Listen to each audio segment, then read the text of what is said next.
করে যায় করোনা বন্ধ।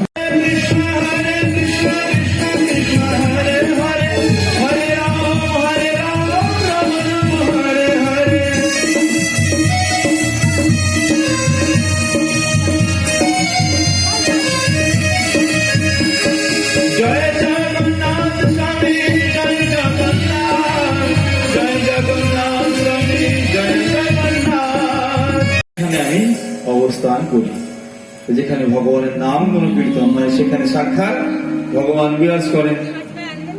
ততপর আমাদের সম্মুখে দেখুন শ্রী শ্রী জগন্নাথ, শ্রী বলদেব, সুভদ্রা মাতা এবং শ্রী সুদর্শন চক্র বিরাজ করছেন। এই জন্য যতটুকু সময় আমরা এখানে আছি আমরা সকলে মিলে সুন্দর করে কীর্তন এবং শ্রবণ করব।